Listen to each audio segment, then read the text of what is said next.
ആളുകള് നമ്മളെ പ്രാർത്ഥിക്കാൻ വസിയ്യത്ത് ചെയ്തിട്ടുള്ള എത്രയെത്ര ആളുകളുണ്ട്. നമ്മെ സംബന്ധിച്ചിടത്തോളം നമ്മൾ പടച്ച തമ്പുരാന് വക്കാലത്ത് കൊടുത്തിട്ടാണ് ഇവിടേക്ക് നടന്നു വന്നിട്ടുള്ളത്.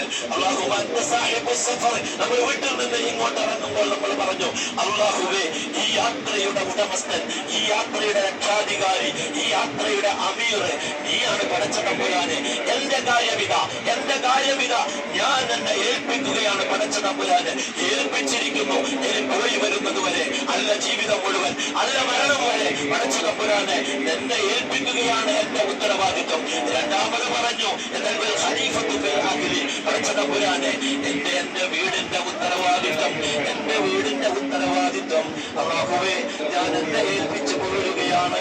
പടച്ച തമ്പുരാന് എന്റെ വീട്ടിലുണ്ട്, എന്റെ മാതാപിതാക്കളുണ്ട്, പ്രായമായവരാണ് പടച്ച തമ്പുരാന്. അവരെല്ലാവരും എഴുന്നേറ്റ് നടക്കാൻ പറ്റാത്തവരാണ്, രോഗമുള്ള ആളുകളാണ്, പ്രയാസമുള്ള ആളുകളാണ്, ഭാര്യക്ക് ബുദ്ധിമുട്ടുകളുണ്ട്, അല്ലെങ്കിൽ മക്കൾക്ക് ബുദ്ധിമുട്ടുകളുണ്ട്. അങ്ങനെയുള്ള ആളുകളെ ഞാൻ അല്ലാഹുവേ നിന്റെ വിളി കേട്ടുകൊണ്ട് ഞാൻ മക്കയിലേക്ക് പോവുകയാണെന്ന് പറഞ്ഞുകൊണ്ട് അല്ലാഹുവിന് വക്കാലത്ത് കൊടുത്ത് ഏൽപ്പിച്ചു പോകുന്നവരാണ്. പ്രായം ചെന്നിട്ടുള്ള ആളുകളുണ്ട്, ബുദ്ധിമുട്ട് അനുഭവിക്കുന്ന ആളുകളുണ്ട്. ആ മക്കളെയും ആ സമ്പത്തിനെയും ആ ഉമ്മയെയും ആ വാപ്പയെയും രോഗമായി കിടക്കുന്ന ആളുകളെ മുഴുവൻ വക്കാലത്ത് കൊടുത്ത് ഏൽപ്പിച്ചു പോരുന്ന ആളുകളാണ്.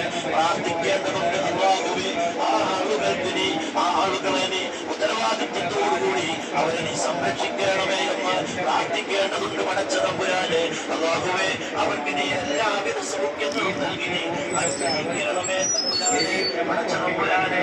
ഞങ്ങളെ ഒരുപാട് ആളുകൾ അല്ലാഹുവേ ഞങ്ങളോട് പ്രാർത്ഥനയ്ക്ക് വേണ്ടി എന്ന് പറഞ്ഞിട്ടുള്ളതാകാം. പടച്ച തമ്പുരാനെ, അവരുടെ എല്ലാവരുടെയും ആ പ്രാർത്ഥന ഞങ്ങളെ ഏൽപ്പിച്ചിട്ടുള്ള പ്രാർത്ഥനകളുള്ളതാകാം. ആ പ്രാർത്ഥനകൾ പ്രാർത്ഥിക്കാനുള്ള സൗഭാഗ്യം നൽകണമേ തമ്പുരാനെ.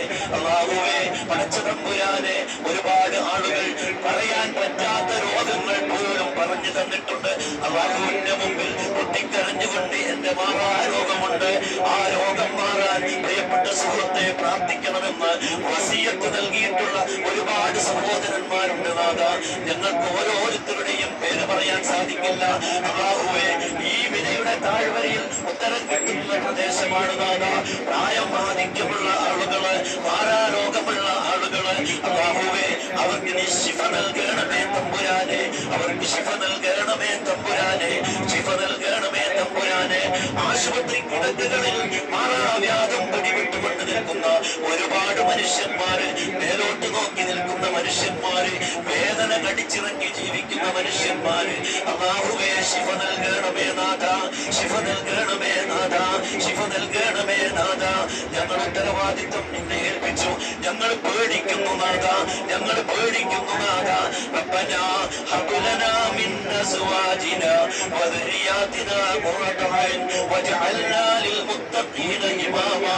ചോദിക്കുന്നത് കൺകുളിർമയാണ്, മക്കളാലുള്ള കൺകുളിർമ, ഭാര്യമാരിലുള്ള കൺകുളിർമ. അല്ലാഹുവേ, നൽകണമേ നാഥ, നൽകണമേ നാഥ, നൽകണമേ നാഥ. ഞങ്ങൾ കേൾക്കുന്നുണ്ട്, ഞങ്ങളെ പിഞ്ചുമക്കള്, കുഞ്ഞുമക്കള്, 7ാം ക്ലാസ്സുകാരി ലഹരിക്ക് അടിമയാണ്. ഇങ്ങോട്ട് പോകുന്ന സന്ദർഭത്തിൽ ഗഗനത്തോടുകൂടി ഒരു ഉമ്മ പറഞ്ഞു, പ്രിയപ്പെട്ട മാഷേ, നിങ്ങൾ പോയാൽ എന്റെ മോനെ മദ്യത്തിന് ലഹരിക്ക് അടിമയാണ്, അതൊന്ന് നിർത്തിക്കിട്ടാൻ വേണ്ടിയിട്ട് ദുആ ചെയ്യണമെന്ന് പറഞ്ഞു. പ്രാർത്ഥിക്കുക മാത്രമാണ് ചെയ്യുന്നത്. നമ്മുടെ നാട് നേരിടുന്ന ഏറ്റവും വലിയൊരു പ്രശ്നം, നമ്മുടെ സമുദായം അടക്കം എന്നാൽ ലഹരിക്ക് അടിമകളായി മാറുകയാണ്. നാഥാ, ഞങ്ങളെ മക്കളെ നീ സംരക്ഷിക്കണമേ നാഥ, ഞങ്ങളെ മക്കളെ നീ സംരക്ഷിക്കണമേ നാഥ, ഞങ്ങളെ മക്കളെ നീ സംരക്ഷിക്കണമേ നാഥ. തിരിച്ചു ചെല്ലുന്ന സന്ദർഭത്തിലും ഇവിടെ നിന്ന് മടങ്ങിപ്പോകുന്ന സന്ദർഭത്തിലും എന്തെങ്കിലും ദുഃഖകരമായ പ്രയാസകരമായ സാഹചര്യങ്ങൾ അല്ലാഹുവേ ഞങ്ങളുടെ മുമ്പിൽ നീ കാഴ്ചവെക്കല്ലേ നാഥ, ഞങ്ങളുടെ മുന്നിൽ സമർപ്പിക്കല്ലേ നാഥ. ക്ഷമിക്കാൻ ഞങ്ങൾക്ക് സാധിക്കും, എന്നാലും അതിന് വിട്ട രൂപത്തിൽ ഇബ്രാഹിം നബി ക്ഷമിച്ചതുപോലെ ക്ഷമിക്കാൻ ഞങ്ങൾക്ക് സാധിക്കില്ല നാഥ. എന്നാലും ക്ഷമ ചോദിക്കുകയാണ്. ക്ഷമിക്കാനുള്ള ഭാഗ്യം നൽകണമേ നാഥ, ക്ഷമിക്കാനുള്ള ഭാഗ്യം ഞങ്ങൾക്ക് നീ നൽകണമേ തമ്പുരാനെ. അല്ലാഹുവേ, മാതാപിതാക്കളുണ്ട്, കഷ്ടപ്പെടുന്ന ആളുകളുണ്ട്, അവർക്കെല്ലാവർക്കും നീ വിശുദ്ധ പ്രദാനം ചെയ്യണമേ നാഥ. കടം കൊണ്ട് വലഞ്ഞിരിക്കുന്ന മനുഷ്യന്മാര് ഇന്ന് വൈകുന്നേരമായാൽ ഞാൻ ആർക്കൊക്കെയാണ് പണം കൊടുക്കാനുള്ളത് നാഥ, ഞാൻ ആരോട് ചോദിക്കും നാഥ എന്ന് ചെയ്യുന്ന ഒരുപാട് മനുഷ്യന്മാരുണ്ട്. അല്ലാഹുവിന്റെ പ്രവാചകൻ മയ്യത്ത് നമസ്കാരം പോലും മാറ്റിവെച്ചിട്ടുള്ള മാരകമായ ഒരു അവസ്ഥയാണ് കടം എന്ന് പറയുന്നത്. അല്ലാഹുവേ, ആഗ്രഹങ്ങളെ ചെറുതാക്കി തരണമേ തമ്പുരാനെ.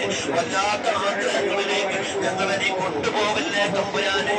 അല്ലാഹുവേ, ആഗ്രഹങ്ങൾ ചുരുങ്ങുമ്പോൾ കടവും ചുരുങ്ങും. തീർച്ചയായിട്ടും കടബാധ്യതകളിൽ നിന്ന് രക്ഷപ്പെടുത്തണമേ നാഥ. മയ്യത്ത് നമസ്കരിക്കുന്ന സന്ദർഭത്തിലെ ബാധ്യതകൾ ഏറ്റെടുക്കാൻ ഒരു നയാ പൈസയുടെ അവസ്ഥ പോലും അല്ലാഹുവേ ഞങ്ങൾക്ക് നീ അവശേഷിപ്പിക്കല്ലേ തമ്പുരാനെ. അല്ലാഹുവേ, മറ്റുള്ള ആളുകൾക്ക് എടുത്തു കൊടുക്കേണ്ട ഒരു സ്ഥലം വരാനിരിക്കുന്നുണ്ട്. അമലുകൾ മുഴുവൻ എടുത്തുകൊണ്ട് പാപ്പനായിക്കൊണ്ട് പരലോകത്ത് വെച്ചുകൊണ്ട് നരകത്തിലേക്ക് അട്ടിത്തെളിക്കുന്ന സന്ദർഭത്തിൽ ഈ ഹജ്ജ് കാണില്ല, ഇവിടുത്തെ തവാഫ് കാണില്ല, ഇവിടുത്തെ സഅയ് കാണില്ല. എല്ലാം മറ്റുള്ളവർക്ക് അത് ഓരോന്നും എടുത്തുകൊണ്ട് സർവവും നഷ്ടപ്പെടുത്തി കളയുന്ന ദൗർഭാഗ്യവാന്മാരായ പാപ്പരായിട്ടുള്ള ആളുകളുടെ കൂട്ടത്തിൽ അല്ലാഹുവേ ഞങ്ങളെ ഉൾപ്പെടുത്തല്ലേ നാഥ. ഇന്നു മുതൽ പടച്ചതമ്പുരാന് മറ്റൊരു നല്ല മനുഷ്യനായിട്ട് മനുഷ്യർക്ക് ഉപകാരമുള്ള, നാട്ടുകാർക്ക് ഉപകാരമുള്ള, വീട്ടുകാർക്ക് ഉപകാരമുള്ള, സകല ആളുകൾക്കും അനുഗ്രഹീതനായിട്ടുള്ള ഒരു മാതൃകാ പുരുഷനായിട്ട് ഞങ്ങളെ മാറ്റിത്തരണമേ തമ്പുരാനെ. കുടുംബ ബന്ധങ്ങൾ ഞങ്ങൾക്ക് ഉലച്ചില്ലാത്ത സാഹചര്യങ്ങളിലേക്ക് അല്ലാഹുവേ ഞങ്ങളെ എത്തിക്കണമേ തമ്പുരാനെ. വസീയത്ത് ചെയ്തിട്ടുള്ള, ദുആ കൊണ്ട് വസീയത്ത് ചെയ്തിട്ടുള്ള ആളുകൾക്ക് മുഴുവൻ അല്ലാഹുവേ നീ അനുഗ്രഹം നൽകണമേ തമ്പുരാനെ. അല്ലാഹുവേ, ഞങ്ങളത്ര സൗഭാഗ്യവാന്മാരാണ്. അമ്മാറ് കരഞ്ഞിട്ടുണ്ട്, അതോടൊപ്പം തന്നെ അവിടുന്നുള്ള ഓരോ യാസന് കരഞ്ഞിട്ടുണ്ട്, ബിലാല് കരഞ്ഞിട്ടുണ്ട്. അവരുടെ ചരിത്രങ്ങൾ ഉറങ്ങിക്കിടക്കുന്ന മണ്ണിലൂടെ കടന്നു പോകുമ്പോൾ എന്ന് ചോദിച്ച ആളുകളുടെ മുമ്പിൽ നമ്മൾ ചോദിക്കേണ്ട അവസ്ഥയില്ല. നമ്മൾക്ക് ആർക്കും ചോദിക്കേണ്ട അവസ്ഥയില്ല. നമ്മൾ അത്രമാത്രം അനുഗ്രഹം ചെയ്തത് കൊണ്ടാണ്. അല്പം ഭക്ഷണത്തിന് പ്രയാസമുണ്ടാകും, അല്പം ദാഹത്തിന് പ്രയാസമുണ്ടാകും. മരുഭൂമിയിൽ കിടന്നുകൊണ്ട് ബിലാല് ചോദിച്ചിട്ടുണ്ട്, അല്ലാഹുവേ കൈയൊഴിയരുത് എന്ന് അമ്മാറിന്റെ കുടുംബം പറഞ്ഞിട്ടുണ്ട്. അങ്ങനെയുള്ള സാഹചര്യങ്ങൾ ഒരിക്കലും നമ്മുടെ ജീവിതത്തിൽ അല്ലാഹു നമുക്ക് നൽകിയിട്ടില്ല. അതാണ് അവിടെ നിന്ന് പറയുന്നത്. നിങ്ങളെ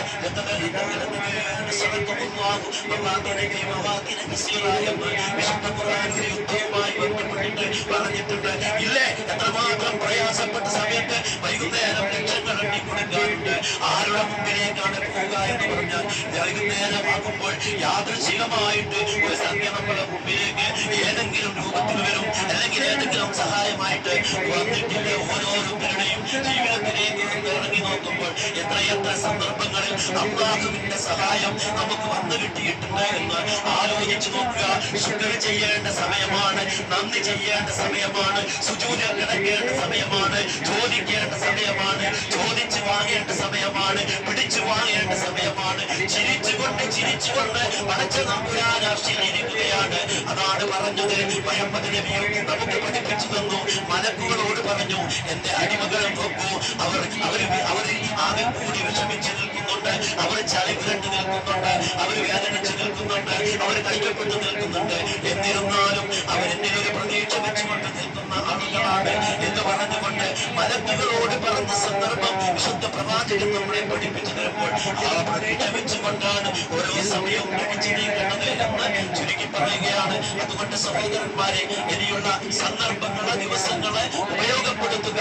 നിൽക്കുന്ന ഈ പ്രദേശത്തിന്റെ ഭക്തത ഞാൻ പറഞ്ഞു, ആ മനുഷ്യൻ അടിയോമം നിറച്ച ആ മനുഷ്യന്റെ മനസ്സിന്റെ അകത്ത് ഒരു ചിന്തയുണ്ടായിട്ടുണ്ടാകും. പിന്നെ മകനെ കുറിച്ചുള്ള ചിന്ത. പ്രായമായപ്പോൾ തന്റെ പൊന്നോമന മകനെ കണ്ടിട്ടു. ആ മനുഷ്യൻ ആ മകനെ കൊണ്ടുപോയിട്ട് അവിടെ നിന്ന് ആ മകന്റെ മുഖത്തേക്ക് നോക്കിക്കൊണ്ട് ആ വാപ്പയുടെ മനസ്സിന്റെ അകത്ത് പുഞ്ചിരിയല്ല വരുന്നത്. വ്യക്തമായിരിക്കാം, വേദനയായിരിക്കാം, അവിടെ സന്തോഷമല്ല ഉണ്ടാകുന്നത്. ആ വാപ്പയുടെ ആ കൈകളിൽ നിന്ന് ഉയർന്ന കത്തിയുടെ അവസ്ഥ മകനും നോക്കുന്നുണ്ടാകും.